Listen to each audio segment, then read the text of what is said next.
Hey, happy Wednesday, everybody. I hope you're having a great day. Today, we're going to cover 7 communication secrets. You can unlock the 7 communication secrets by watching this video and learn how to influence anyone without even saying a word. Understanding human behavior is at the core of every effective interaction, whether it's in business, relationships, or everyday life. Understanding human behavior is a big part of emotional intelligence. When you know how people think, you can craft your messages in ways that resonate and motivate and inspire action. I was inspired by a recent post by a guy named Scott Caputo, and he posted on LinkedIn, and that got me thinking long and hard about this subject. The post was excellent, and was with his permission and blessing. I'm going to share those images with you today. You'll see those appear on your screen. We'll go step by step. We're going to go quick, though. If you don't follow Scott already, I encourage you to. His posts quite often on simple philosophies that coincide with modern day examples are brilliant. His messages deliver a simplicity that's really hard to top. Now, let's break down the 7 powerful psychological principles illustrated with real life examples that can transform how you communicate and influence others. Number 1 is the law of reciprocity. The law of reciprocity suggests that people are naturally inclined to return a favor or respond positively to a kind gesture, a free item, or something they perceive of value. We feel an internal obligation to give something back when we receive something.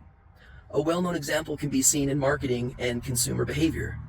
A study that the American Marketing Association conducted, they gave free samples to one group and didn't give free samples to the other group, and found that the group who received a free sample were more likely to purchase the product afterward. But more specifically, their research indicated that 7 out of 10 consumers who received a free sample ended up buying the product, 70%, where only 2 out of 10 of those that did not receive a free sample ended up buying at the end.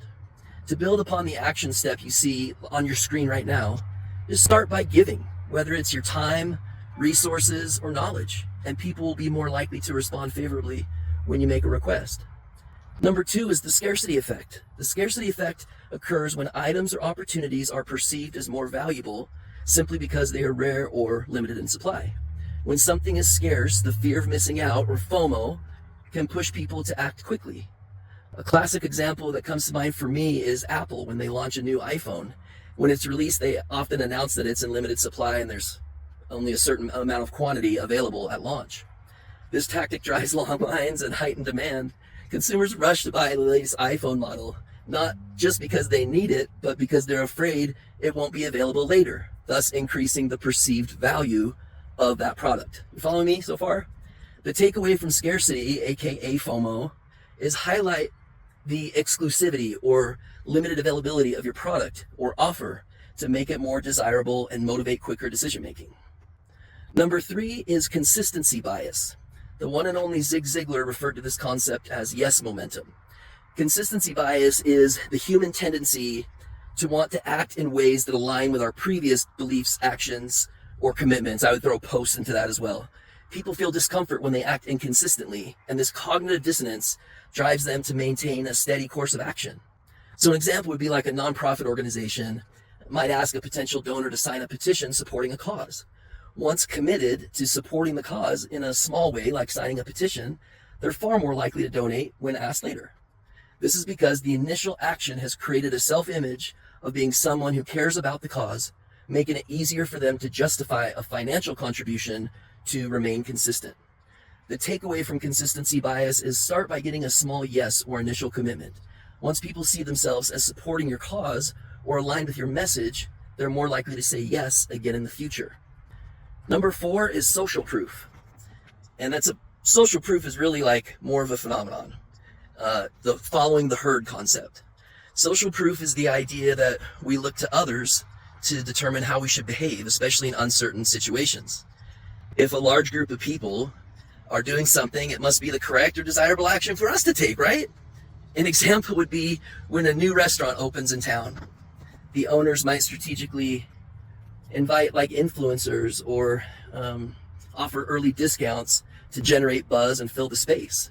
Because if a passerby sees a bustling, busy restaurant, they'll be more inclined to believe the food must be good and may choose to dine there as well.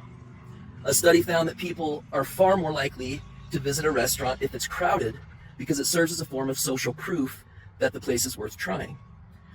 My takeaway from social proof is really showcase testimonials, customer stories, or user-generated content to demonstrate to others that have benefited from what you offer. People want to do what other people are doing. I learned a painful lesson when I released my book, and I donated the first, 500 copies. And that led to no reviews. It led to a lot of emails, a lot of phone calls, and a lot of gratitude for me. But it wasn't maybe tactically the right thing to do, because there's just a few reviews on Amazon, and it makes it stagnant. Like, people aren't buying it in droves because it's not getting tons of reviews, right? We all do it. It's like, okay. Hey, thanks so much for watching, you guys. I'm actually going to break this up into 2 parts. So the conclusion will be next week, where we'll cover principles 5, 6, and 7. You won't want to miss it. We're going to stop there for today and for this week. And I hope that you have a great week. Thank you for your support. I hope that you're liking this content. And I'll talk to you guys next week. See ya.